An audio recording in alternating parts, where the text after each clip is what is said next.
Thank you. So good morning to the distinguished panelists, His Excellencies and attendees. Good to see you all. So by way of introduction, I'm Melvin. I'm a practicing physician scientist at the National Cancer Center and an oncologist.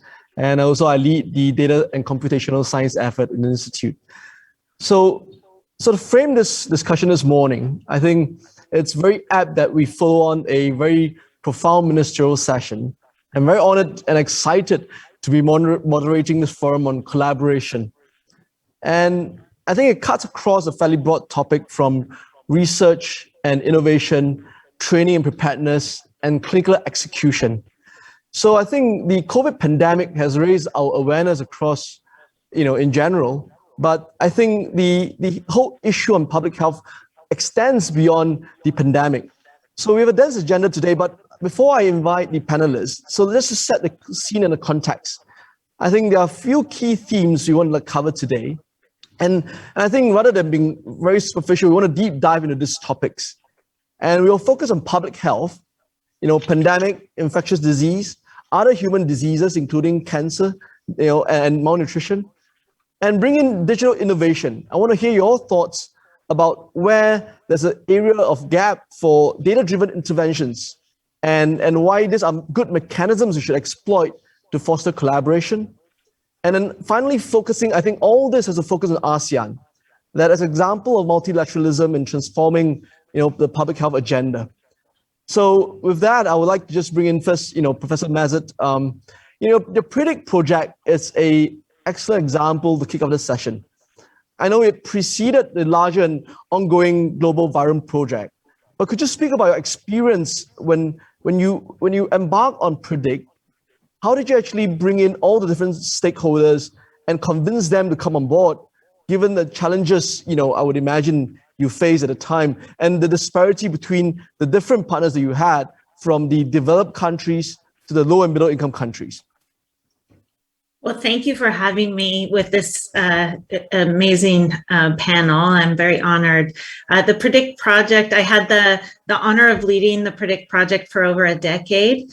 And that project was supported by the U.S. Agency for International Development. And at its core, it was a capacity strengthening building project really for the world, but it focused on 35 countries over that period.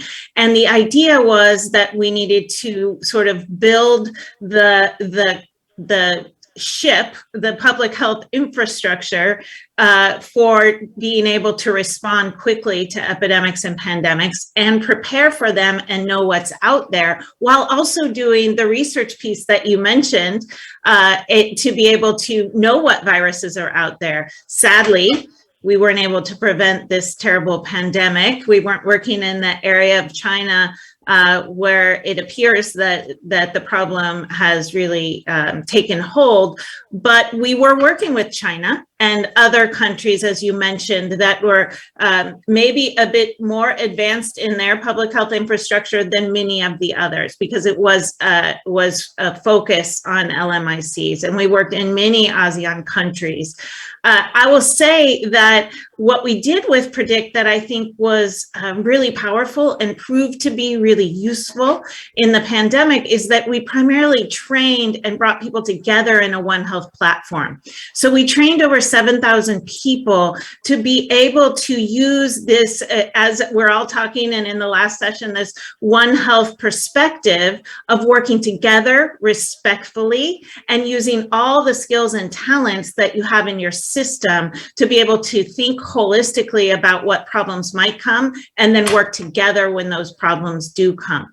So we trained people from ministries, people from academia, people from the private sector, and in things like biosecurity, biosafety, also laboratory, but also field science.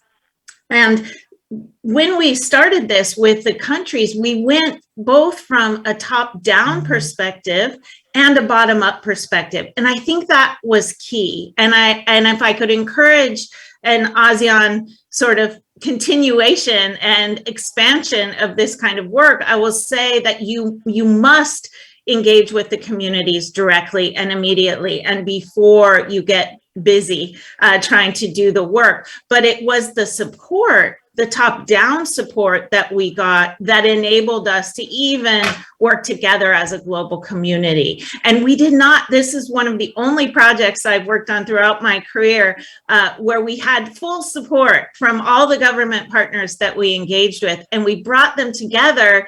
So ministries of agriculture, ministries of health, and ministries of environment or wildlife, wherever the wildlife lives in that country, to work together. And they said, wow, we go to meetings and talk about One Health, but we never actually talk to each other, work together on this problem. And so being busy and having their budgets fully expended on the endemic important diseases that they were fighting, they were quite happy to have this group come in and provide assistance and kind of do a proof of concept as to whether or not this could really go, a large-scale pilot, if you will. Now, from the bottom-up perspective, maybe not quite so easy to get that support. And I often find it the other way. That's often the top down for me is harder and the bottom up is easier, but not in this circumstance, because we're working with communities that may have had terrible devastation from Ebola or Nipah or other diseases. And so they were afraid. They didn't want to see the people in the white suits. And that yet they were very welcoming when they said, wow, you want to work with us. You don't want to study us and not tell us what's going on in our own community. You want to work with us. So we were able to sample 160, more than that, 1,000 individuals in the countries where we worked. We worked and empowered 60 laboratories to be able to do viral detection and discovery. And we discovered over 1,100 viruses as we went. Though it was the strengthening we were after, the side product was proof of concept that we can know about all of these viruses in advance and then be able to be ready for them and mitigate early and be able to diagnose. And that's what the idea behind the Global Virome Project is. And I hope to be able to talk more in the discussion about how I truly believe that ASEAN has the capacity to really be a world leader in how we do digital data sharing with this kind of viral discovery to strengthen public health.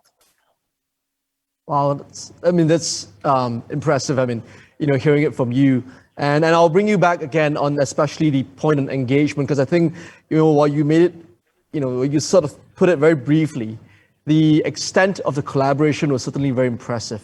Now I'll switch to Sri Dr Jemilah. When I was reading about your background, I mean, Mercy Malaysia was one of the earliest effort, but impressively it was done back in 1999, when the public health might not have been an area of emphasis, and along with resources and digital solutions. So I would really like to hear your story. Like, what were the challenges you faced at the time in terms of engaging the people?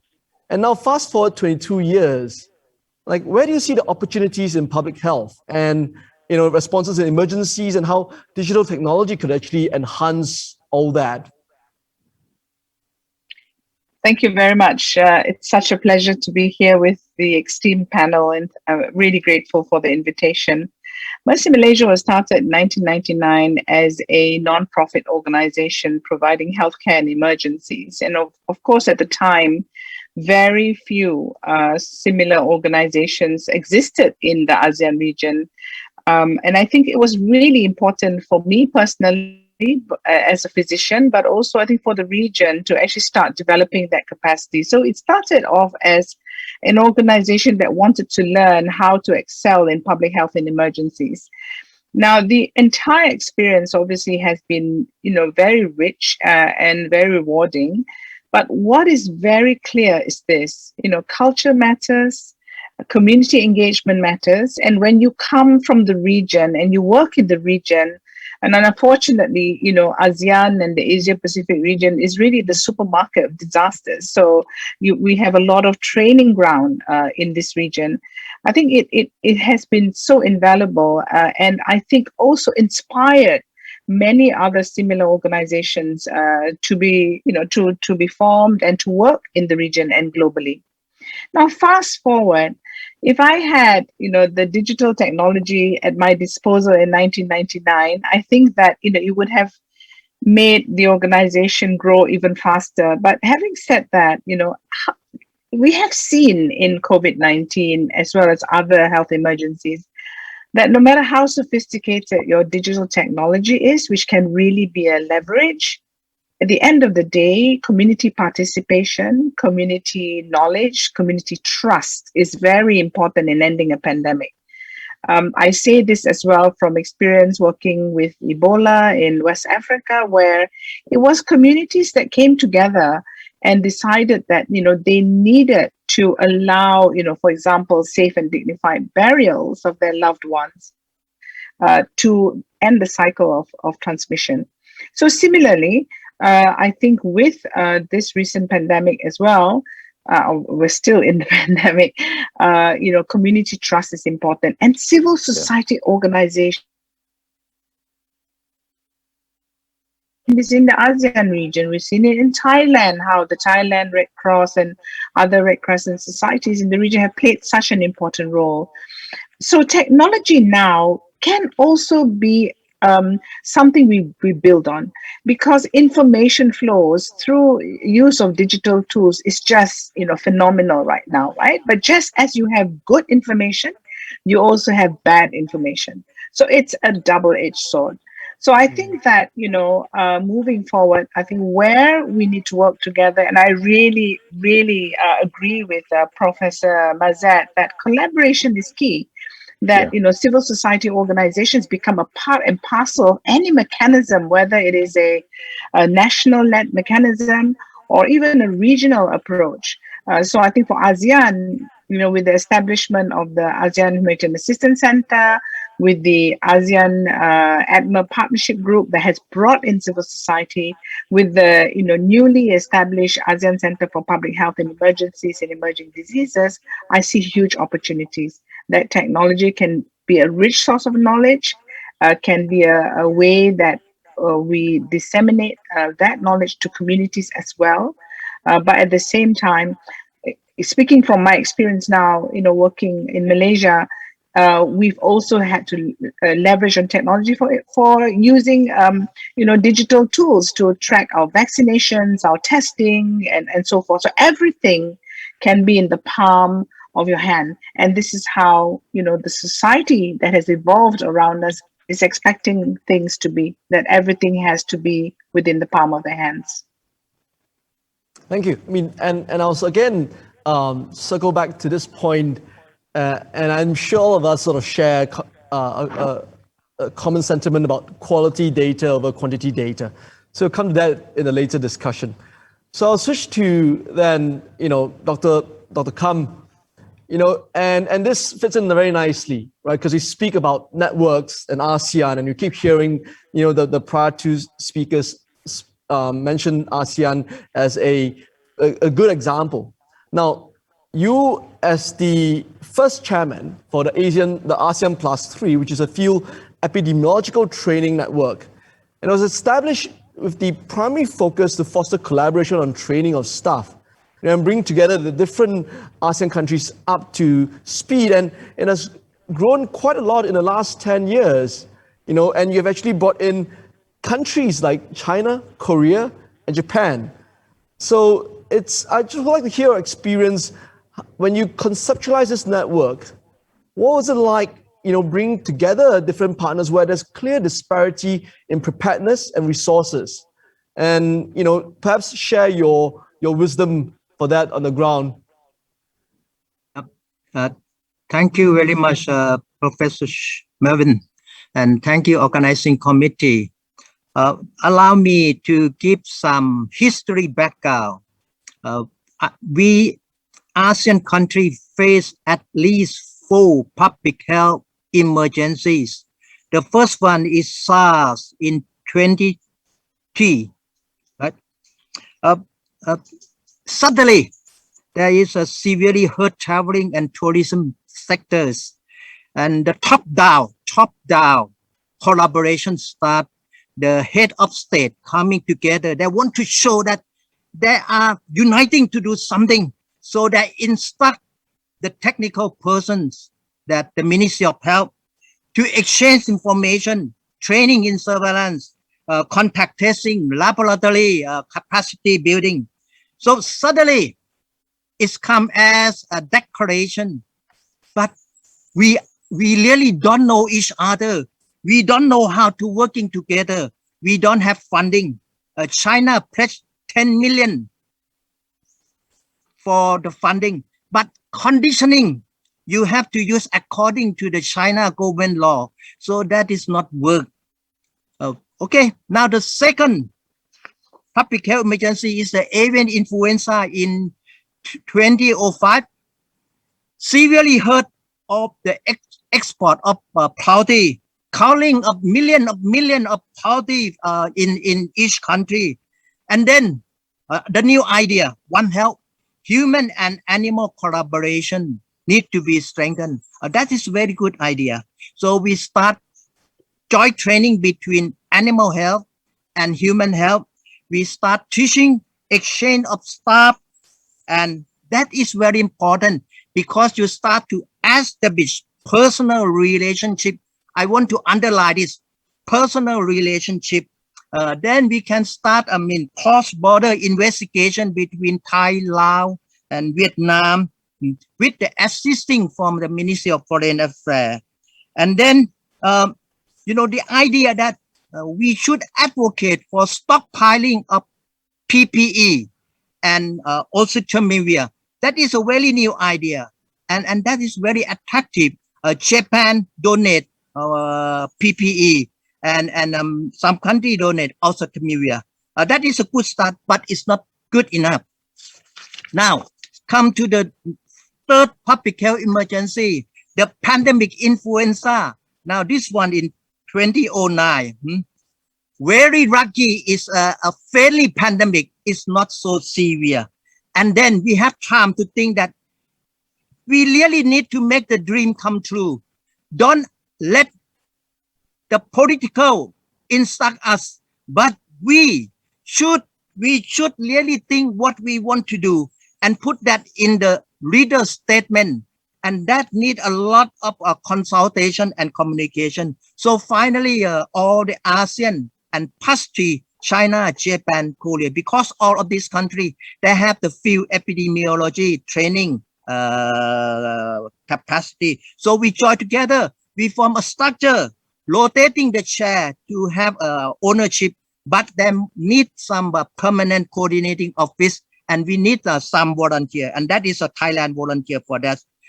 There is a good principle of funding, co-funding. It means if you do activity in one country, the host country will responsible for the budget inside the country, but you need to pay the traveling by yourself. Some countries don't have the finance, so we get support from Canada, from the WHO, from US CDC. So that is external funding. Keep moving, don't stop, although there are so many problems. The fourth COVID pandemic, this is fast and furious, and we are not prepared for this scale of pandemic. We accept that everybody think of themselves first. This is a normal. Don't blame other country. National security come first. Political stability in each country come first. So every country cross the border, no international traveling, shortage of PPE and vaccine. We don't have a time to think how to help each other because we did not prepare that. However, technical persons still connecting by Zoom, this digital technology, learning each other. We learn how to mitigate COVID in migrant worker from Singapore. We discuss with Korea about how to track the traveling. So there's still activity going on at the lower level. I'm glad in the previous session, we need a joint review about the gap and close the gap. I'm sure that we can discuss that more. But my conclusion is that ASEAN have a good start. We have some essential platform established. We need to continue. Don't stop. Don't be discouraged. We lost some, we gained some. Let's keep on moving. Thank you so much. Oh, Over to you. Thank you, Dr. Kam. That's a very rich sharing of experience. And if, just by judging from the first three panelists, Professor Masjid, Tan Sri, and yourself, it's people is at the core of collaboration. So we'll come back to that. But one thing I picked up on your response was funding, right? And here I'll pivot to His Excellency Dr. Kunta, that if I can have you put on the ASEAN hat for now, and clearly it seems like there's a need for funding for all these ASEAN collaborations like FETN. So how can the countries come together and collaborate in terms of financing and investing in such public health agenda, and on the premise that it's all for the communal public good?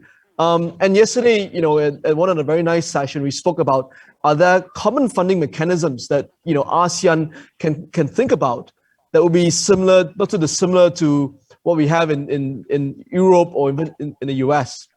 Dr. Kunta, please. Thank you, Dr. Melvin. So I agree that we understand the importance on transnational research and education program to be in the bridge to better health parity among the member states. And in this connection, the ASEAN health sector is already having a pool of financial resources, a so-called ASEAN COVID-19 Response Fund, to provide support to the member states in the detection, control, and prevention of COVID-19 transmission. This initiative can actually be utilized for funding the transnational research and education program in public health. Currently, if we agree, the education program in ASEAN is mostly still in the form of training, still in the form of training. Yeah. And under the ASEAN Emergency Operations Center, or we call it EOC network, we have an initiative in specialized course on Emergency Operations Center Essential, in collaboration with the Justice Institute of British Columbia, Canada.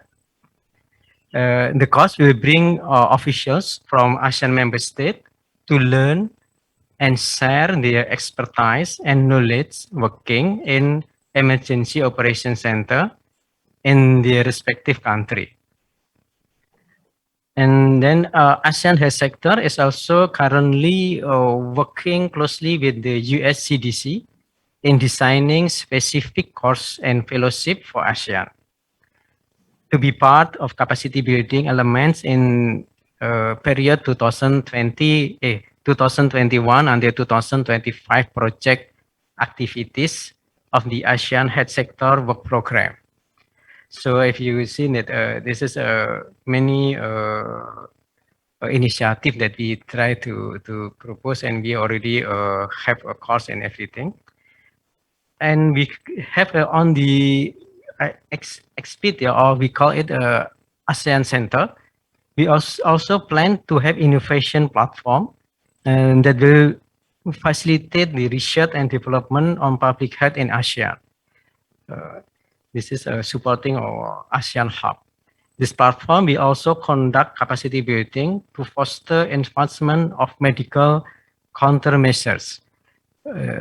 So we still discuss about this ASEAN Center, and we hope that we can have the building the ASEAN Center in the host country, and to improve or to conduct the capacity building to have the laboratory, and then the how do we prepare and we respond in the COVID-19.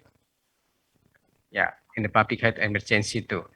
So this is from me, Mr. Melvin, and I come back to you. Oh, thank you. And thanks for elaborating on the initiatives to build infrastructure and collaborations that will help expedite a lot of this work in ASEAN.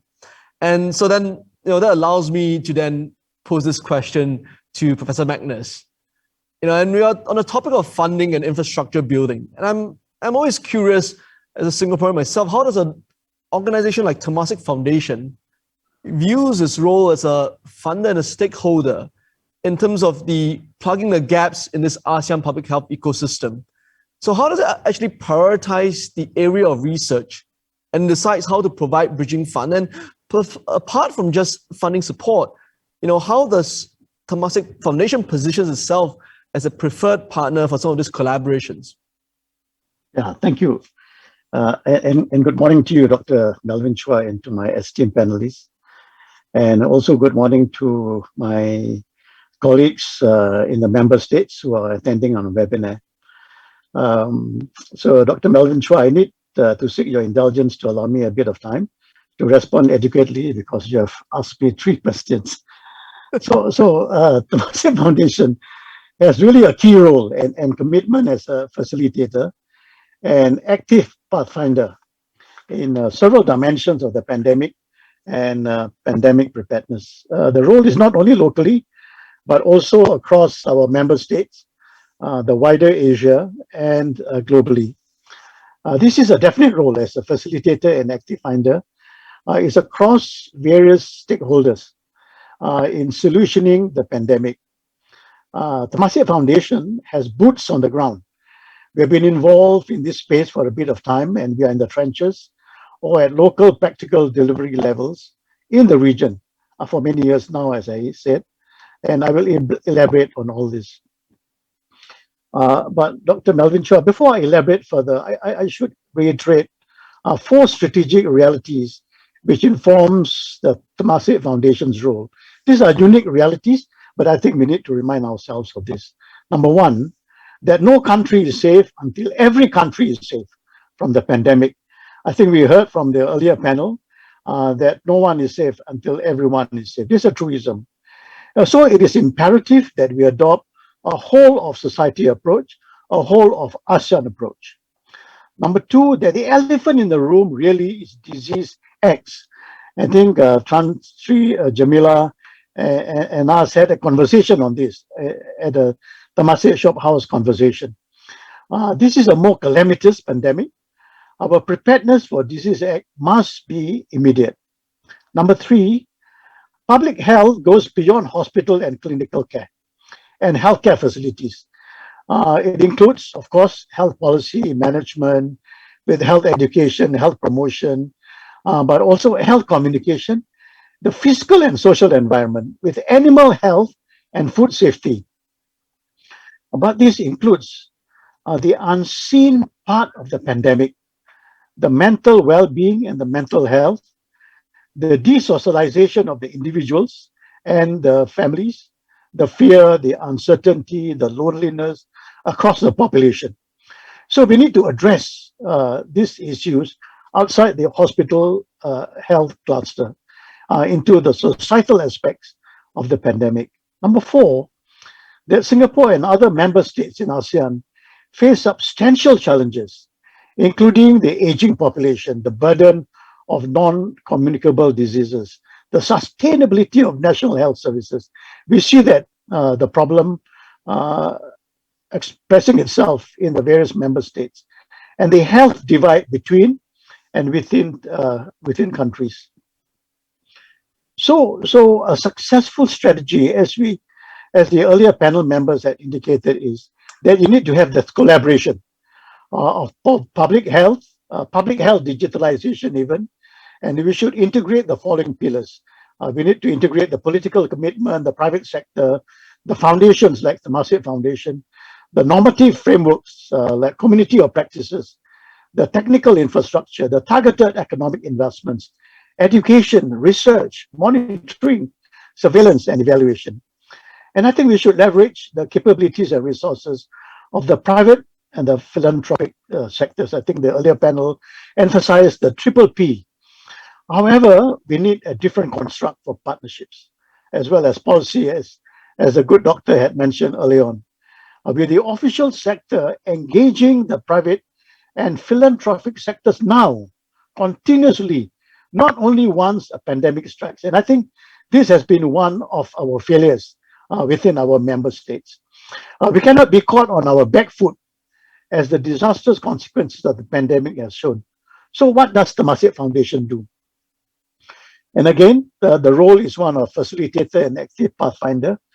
Now, how do we do this? Number one, we facilitate co-sharing and co-learning platforms or networking and knowledge exchange among key stakeholders, including policymakers, health authorities, scientists, and industry practitioners. Number two, we develop deep capabilities for cross-learning to deepen understanding and to provide recommendations to shape regulatory frameworks and public health policies. Number three, complementing instead of duplicating national and public sector efforts. And number four, blending finance approach to rally more capital, where the philanthropic organizations like foundations can work alongside governments and rally funding from corporate commercial organizations. Number five, de-risking by philanthropic and official funders can potentially mobilize significant resources from patient capital for R&D and other longer-term investments. The G20 emphasized this. And lastly, the early stage investments, example, the search for vaccines, therapeutics that can provide broader protection against a range of pathogens, and interventions that can address the rising threat of the drug resistance. In addition to this, my friends, the Masjid Foundation also looks at collaborations at the global level, leveraging its networks in Asia and beyond by actively bringing together multi-sector stakeholders to take action on a global health basis. I think I should announce that we will be organizing the Philanthropic Asia Summit on the 15th of November by bringing together global and regional philanthropies to catalyze partnerships and to address societal challenges that I referred to earlier on and to achieve the common good. And we work together with our partners, with Rockefeller Foundation, Johns Hopkins. We'll be sharing two projects at the event, and these are specific action items on pandemic security to mobilize funding support from participants. And the first is a globally coordinated network of regional science hubs with WHO. And WHO needs to be at the center with scientific research and innovation capabilities and the ability to share timely and quality data when a disease outbreak strikes. And I think it bears emphasis that ASEAN public health initiatives need to be integrated into the global health security agenda, particularly on zoonotic disease surveillance, research on pathogen genomics, clinical research. And I think we in ASEAN, as the other colleagues have mentioned, have an important role to play in the global health system, working with WHO and other regional centers in fighting this disease, infectious diseases, including those with pandemic potential. The second project that we are looking at is at strengthening health systems at the country level through data collection from community engagement. And this project looks at establishing a community pandemic innovation lab that harnesses data innovations through the engagement of vulnerable populations in the community, starting with Southeast Asia, East Africa, to enable support for policy review and systemic changes by governments and policymakers. This is for the better public health measures and the more equitable resources and responses for vulnerable groups in this particular area. So you asked Dr. Melvin Chua why the Masjid Foundation is a preferred partner. How do we prioritize? We prioritize specific areas of research and efforts within the public health domain. The area of regional crisis response, the Masjid Foundation supports two broad thrusts. Number one, we promote dialogue, exchange, collaboration in the understanding of the threats, in learning from each other on tactics and processes to respond in research and data samples, sharing and building up social resilience within our area. In Singapore, we distribute masks, oximeters, sanitizers to every single household so that there'll be a sense of confidence within the household. The idea is that crises almost never respect international boundaries and goes beyond human anxieties. Number two is supporting the enhancement of the building of capabilities through skills transfer, knowledge, experience exchange, collective learning and training. And even as others learn from us, and we learn from all that we can. So Temasek Foundation works together with scientists, researchers, clinicians from the healthcare and medical institutions, as you know, on programs that focus on science, including discovery science, such as vaccines efficacy, technologies such as therapeutics, and innovations such as diagnostics and testing. So the research work, my colleagues that Temasek Foundation support, focuses on emerging infectious diseases, which is typically highly transmissible.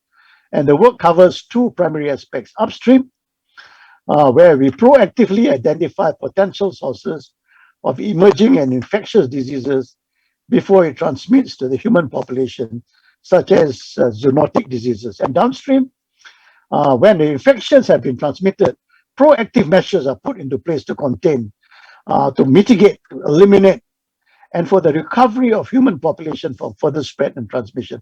I talk about social resilience and the distribution of all the various preventive elements. In addition, reverse transmissions from human to animals is also a concern, especially in high density urban environments. So I thought I put that to you. And Temasek Foundation is a preferred partner only simply because I think, number one, we are a trusted partner, and then we have got collaborations in this area even before the time that we have. So, Dr. Melvin Chua, thank you. That's quite briefly what I need to say. It's thank you, Professor Magnus. I mean, that's a very profound, elaboration of all the activities. And I think now, Professor, I can see Professor Masjid, her perking up and says she might actually sort of come knocking on her door shortly after this panelist session. Yes, we are going to do that. Yes. To circle back, to bring us all back together, right? I think we've heard a lot of things. We've heard about engagement, we've heard about vehicle mechanisms, and obviously that to be supported by funds, and of course topics of collaboration. But I mean, perhaps now let's deep dive into engagement, right? And here I want to sort of pose it to specifically to all of you, and we hear this top-down and bottom-up approach, and a need to find this convergence in the middle for it to be effective. But while it's easier said than done, we often ignore things like language barriers, cultural nuances, and perhaps here I'll sort of go back to again Professor Masjid and Sri Jemilah as well as Dr. Kam. Like, could you share how what in just one or two elements that actually make a difference for both the top-down and the bottom-up approach? And how did you actually sort of try to overcome them? Perhaps Professor Masjid first. Yes, absolutely. So if I could, I think I gave less to the bottom up last time. So I'd like to just speak to that first. And many others here are better on the top down anyway, so I'll leave it to them. But I think it's a commitment to ongoing communication and adaptive management for both sides. And that means that everyone that's involved needs to feel like a full partner. And the secretariat, if you will, or the organizing entity needs to broker that, because there are power differences, right? From a village leader to a minister, right? So we have to, those in the middle that are implementing partners need to keep up the trust and respect and keep building it. And one thing that came through a little bit in this discussion, but that I think we need to re-emphasize, is that these partnerships and trust must be built before an emergency. So once the emergency comes in, it is far too late. And we've seen that over and over again. And I can just, I see in the Q&A that there are some people asking us to also use specific examples. So I'll give you two very quickly because I know we're short on time. One is when we were working in West Africa with the 3 most affected countries, trying to find the hosts of Ebola virus, as well as the interfaces, how people were interacting with the hosts of those viruses to make themselves sick. And when we first came to the communities, they really did not want anything to do with us. They said, please don't ever say the word Ebola. That, you know, I lost my whole family to that word. So you bringing up that word just makes me devastated. So please, we can't talk about that word. And we said, okay, so, and this gets to your communication, your language point, right? So we're talking about many hundreds actually of dialects and local languages that we're working in. And so we said, okay, without using the word, we want to talk to you about the hosts that we're finding that might carry things that you might catch, that might do damage, and how we could limit engagement and infection with those things. And we went through and we actually developed a Living Safely with Bats book. And this is way before this pandemic, obviously. And we did it in a way that it didn't require any reading because we couldn't possibly get it into every language in every place where we were working. And so we had on the back of this big sort of book that you could deliver at a household or you could deliver at a village meeting, we had the script in multiple languages for the presenter, but they would real time be translating it into their own local languages. So working with the community health workers and others. And so after we were working on this project and working with the communities, and they were saying, hey, look here, we interact with bats this way, and look here, and we tested and we came back and we said, hey, not only are we finding some clues to the Ebola that did cause the problem, but we found a brand new Ebola virus. And we had people just actually celebrating and saying, we can say the word now because we're part of the solution. We now know how to limit our contact and how to protect ourselves. And that was one of the most powerful things that I've ever experienced, and why I believe that we need to put communities in charge of their own health. I can see Sri Dr Jemilah nodding her head as you're giving a response, and perhaps I would like to hear from her about her experience, about positive engagement. Thank you very much. Of course, I identify with everything that was said because we were all involved with the Ebola response and how the Red Cross was very much, part of the solution. I just want to build on, if I may give you an example of COVID-19 because it's so topical. In Malaysia, we had a very high surge in the Greater Klang Valley, which is our economic and political capital of Malaysia. And what happened was a real push to set up a task force that was multi-sectoral, that brought in civil society, private sector, government agencies beyond the Ministry of Health. And what Prof. Masjid said is very, very true. It's not just about them being implementing partners. It's about being strategic. It's about actually planning together with this range of multi-stakeholder partners. And ideally, it should be done pre-crisis, right? Partnerships are built in peacetime. But I think what we learn from this, number one, is that if you're talking about top-down, bottom-up, it's about systems. How do you create systems that actually allow for mechanisms like this? So it has to be about policy development, that in your crisis management, policies, that you have this approach. Yes, on paper, there is this approach, but rarely is it translated into real action. The second, of course, is for ASEAN, civil society is still viewed with some suspicion in a number of countries. So how do we do a mapping and capacity development of some of these civil society actors so that they become, partners? And as partners, the governments and policymakers must embrace, that they will bring to you maybe views and opinions that may not be what you want to hear. But it's important to listen anyway. So I think that two-way communication is very, very important. But allow me to also share that as a result of that task force, it brought down the number of cases or the contribution of the Greater Klang Valley to the cases from 75% right down to, very little now. So it did work when you bring everyone together around the table. The second thing, if I may make a point, because I think I want to build on also what Professor Masjid said about One Health, and I now lead a planetary health center. And I think if you're talking about collaboration for a happier and healthier post-pandemic world, you have to put a planetary health lens on it. We need to go back into why did we end up this way?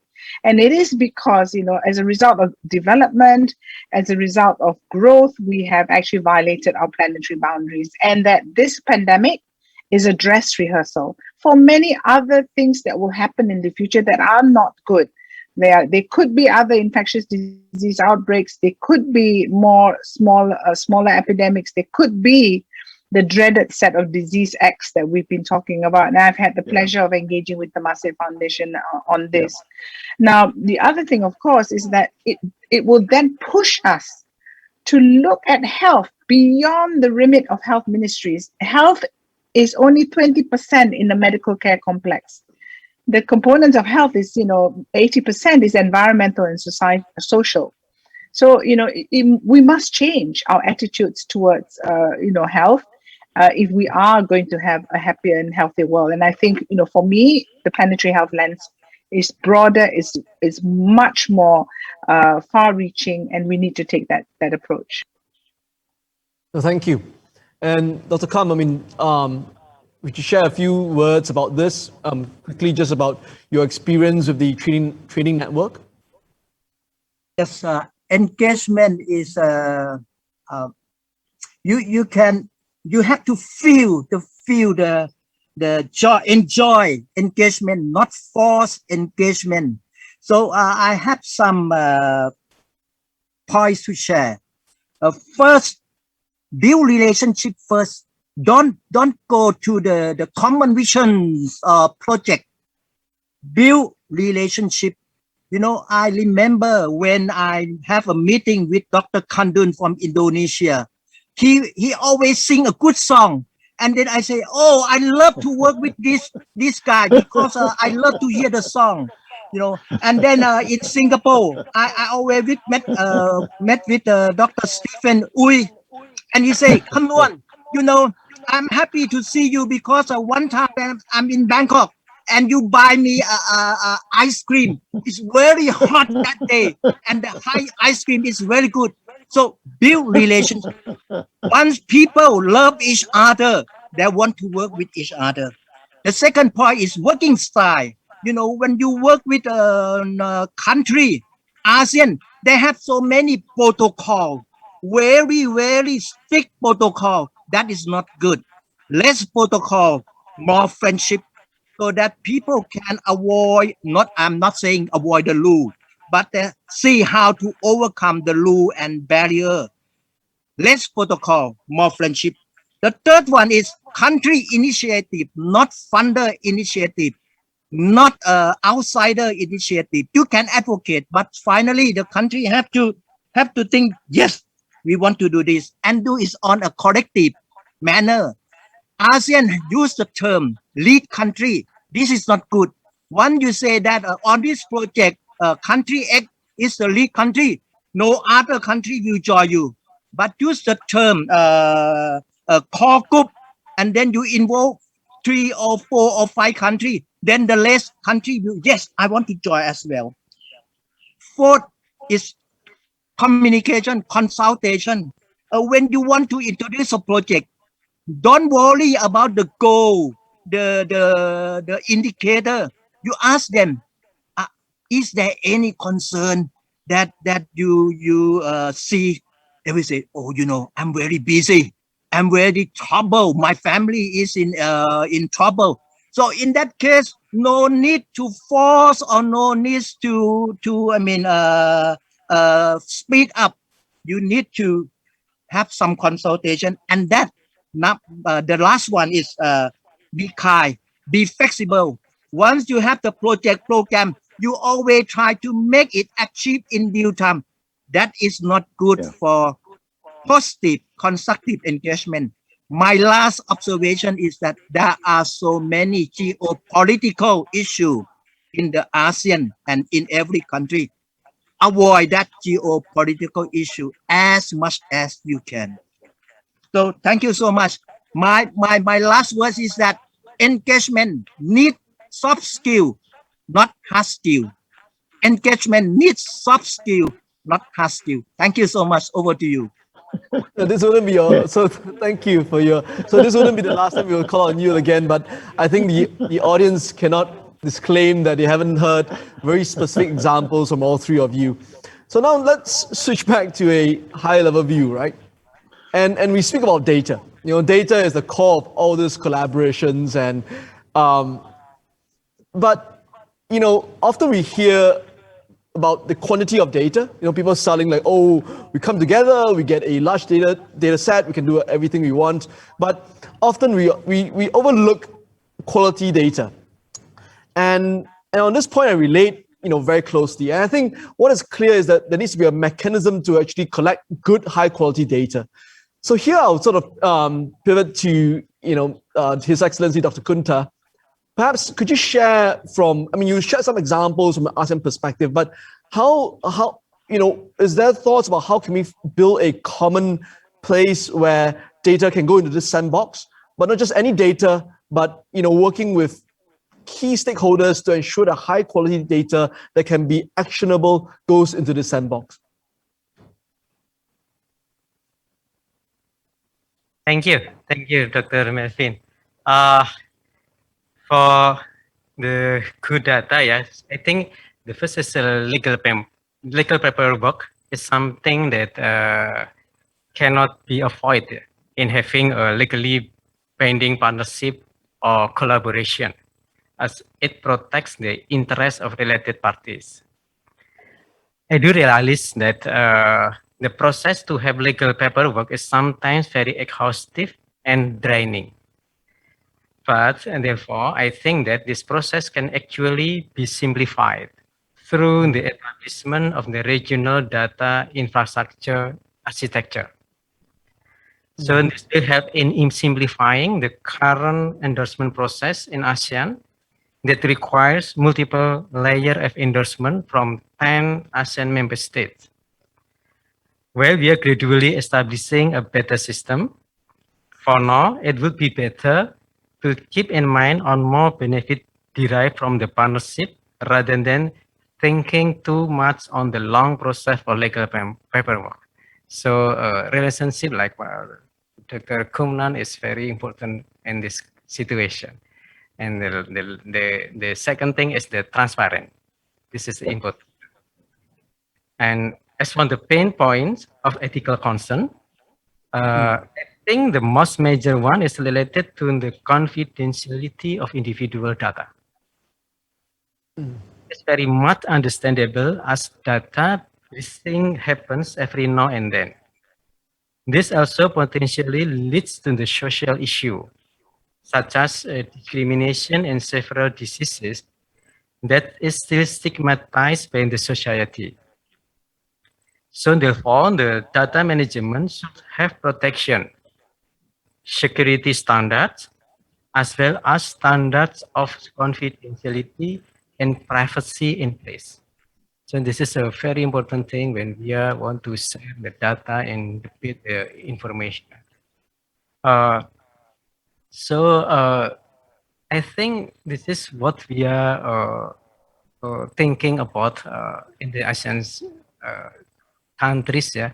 And the last thing I want to see, I want to show you that the government, yeah, if not only in the data and the confidentiality, everything, but the government should show its performance, yeah, of clear planning and budgeting, concrete works and research, as well as share information. So this is make the trust between us and trust between the government, stakeholders, and community. This is my point of view. Thank you, Mr. Kevin. Come back to you. Thank you. And so then I'll bring in sort of Professor Magnus here. So, you know, through your narrative, I heard very sort of deep ideas about how Temasek Foundation has actually very deep-rooted ground operations, engaging local partners for a lot of their efforts. So, so perhaps you could sort of what would be the, when you engage on this ground ops, would it be an exercise whereby you find stakeholders that you could engage on the ground? I mean, people who could be partners, and then perhaps that may actually help enhance some of the larger level initiatives, like for example, building a data sharing platform for infectious diseases in the different regions. So I just wanted to hear your thoughts about how sort of Temasek operationalizes this aspect. Yes, I think, thank you for that. Temasek Foundation has been working the ground pre-pandemic, I think for a long time, to build up social resilience.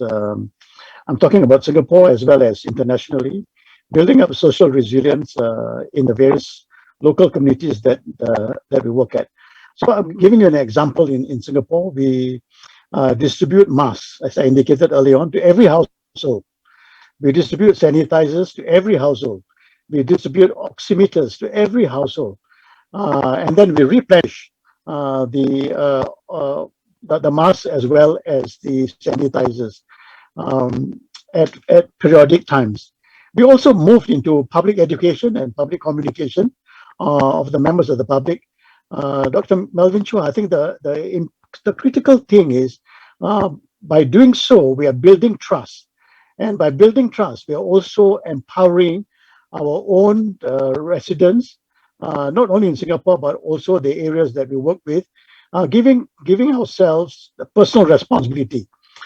Because I think it's critical that we need local community ownership as well.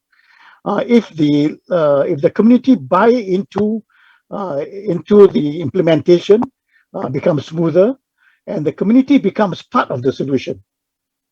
So that's our intention. We have a program called Stay Prepared, and that is an intentional program. We have been mounting this program for several years now, in order to help our residents, and the equivalent of the Stay Prepared is also duplicated in the various international areas that the Masjid Foundation works in. On another level, we work with a network of scientists, policymakers too at the same time. We develop exchange, dialogue, so that there is, again, relationship, as we heard from the other panelists, and trust, not only for this pandemic, but also for the future. Stakeholders, we mobilize volunteers from the companies. We work with civil society sectors. We work with community leaders, our grassroots leaders on the ground. So there is a sense that everyone is involved in this particular implementation of how do we manage the pandemic. We mount mental health programs. We engage the hospitals. We engage the civil society groups that take care of or manage and deal with those suffering from mental health, those with suicidal thoughts. There is a great mobilization. It is a concerted effort, and we do it intentionally as one person, so to speak, in order to develop this program that we have implemented. We also have a program called the OSCAR program, which is a very interesting program that really places responsibility on the part of individuals within the country, so that they would have little activities that they want to do in order to help their neighbors, to supply, let's say, care packs, to supply books. We have a great example of 15 and 16-year-old schoolgirls coming to us and says, would you help us with about $300 or $400 so that we can buy care packs and greeting cards in order to give to the elderly in St. Luke's Hospital, for example, which is a hospital, a community care hospital. So there is a range of these various areas. What we wanted to do was to let 1,000 flowers bloom, so that everyone takes responsibility and initiative in this area. Thank you, Dr. Melvin Chua. Thank you. So in interest of time, I would like to see whether we have some questions that we can address. Can we flash the questions?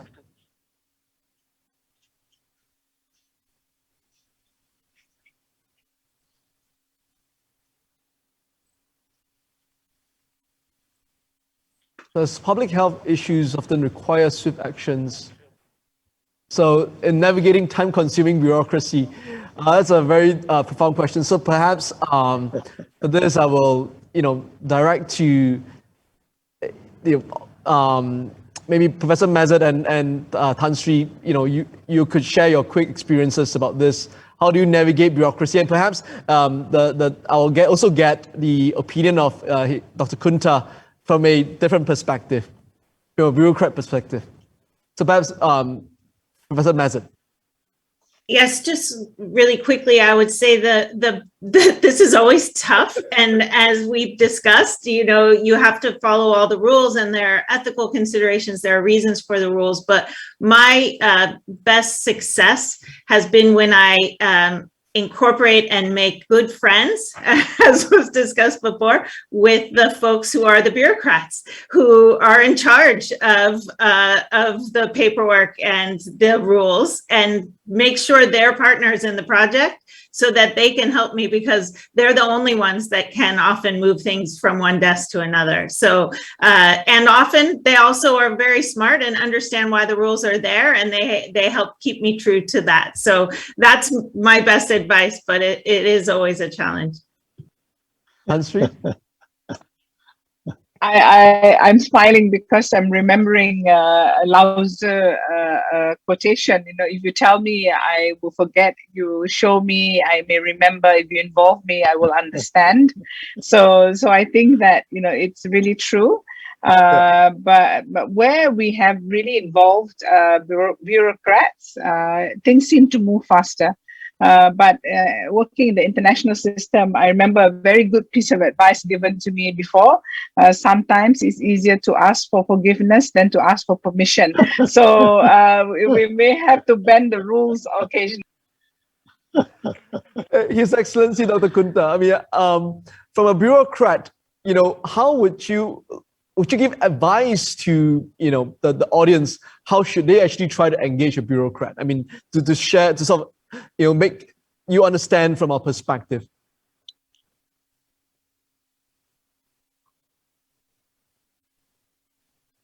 His Excellency, yep, Dr. Kunta. Oh, sorry. Thank you. Yeah, in my view, I need like I said before, the government need to be transparent. This is a very important thing. So the first and foremost strategy is to convince the stakeholder. To convince the stakeholder is we need to transparent. And how to make the bureaucracy improving? I think we need to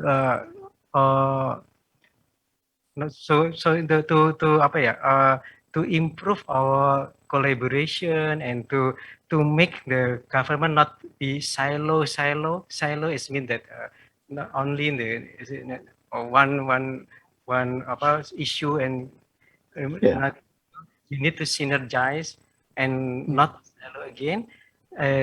This is to and the accountability on the government.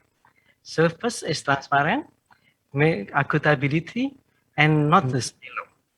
All of them make our bureaucracy become more efficient and effective, and the stakeholder trust with us.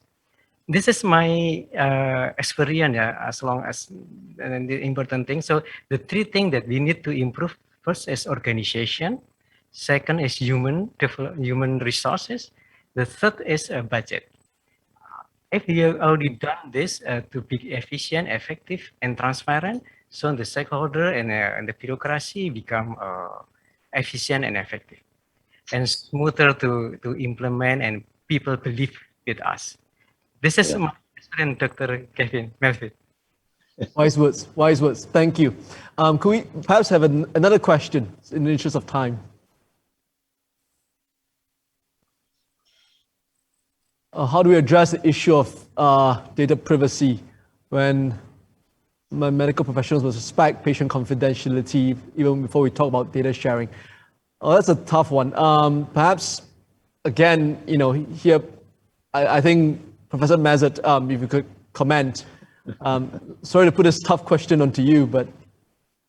Yeah, it's okay. It's an incredibly tough question. And through doing this project in 35 countries, plus having to think about the rules in my own country, we had to build an ethical system that worked everywhere we were going. And that really meant that we got really into the weeds on all of the rules and understood them. And at the base, I think that it's about protecting people from any kind of harm to their livelihoods, to themselves, to stigmatize them. And I think you can do that quite effectively by, taking away all the personal identification information and agreeing. And this is where I think ASEAN could be a model, and it addresses some of the other questions in the chat as well, that if you agree at least to minimum data fields. So some countries and projects and surveillance systems will want many more data fields, but if you could agree to a minimum set of data fields, in what I do, we actually distilled things down to about 10 data fields that you could ask, and we could pull all the rest of the information with those 10 data fields. If you can get to a place where you can agree to those, and those do not allow personal identification of the patients or the individuals in the surveillance system, which is quite possible to do, I think that then it becomes a question of trust, because of the questions in the chat about people will use my data inappropriately and all of those things. And we had all of that. And we just had to have some brave portion of the people in the project, because we all committed to data sharing, to go first. And Thailand and some others were very nervous, and they jumped in. And once we did it and shared the data and nothing tragic happened, people started to feel much more comfortable. So the relationship building comes back in there as well. Oh, thank you. Perhaps I think we're down to the last minute. I would like to just sort of end with, one of you just giving just a quick tip, to the audience on, what would be the key element to you to collaboration, and then I'll sort of close. Perhaps again, starting with Dr. Kam. Why don't you start first? I still insist that build relationship first, trust will come on, and then you improve your working style. Understand other people will follow. Relationship, good relationship. Thank you. Over to you. Sri Dr. Jemilah? I think we need to realize we live in a very different world today, and collaboration is going to be key to solving many of the challenges we will face. It's not a nice to have, it's a must have. Thank you. Professor Masjid?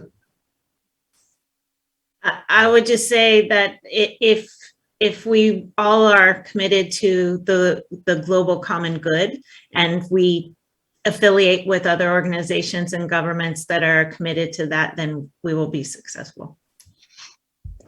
His Excellency, Dr. Kunta? Okay, for me, the important thing is openness, transparency, equality, and mutual respect between stakeholders, governments, and public, private, or people. Thank you. And lastly, Professor Magnus. Oh, thank you very much. I think preparation pre-pandemic is important. Building up systems, I think, is important. As Professor Masjid said, we need to recognize this is a global common good. And so everybody must be involved in this particular area. We need to build trust. We must be clear of the outcomes that we want to achieve in terms of this particular area: accessibility, equality, fairness. And of course, all this revolves around the idea that we need to build trust with one another, even at pre-pandemic level. Thank you. So with that, I mean, I really enjoyed this session. I hope the audience did too. If anything, if one single wise word that came through to me is relationships, and trust. Thank you all, esteemed panelists, excellencies, for your time, and to the audience, please stay safe. Thank you. Thank you very much.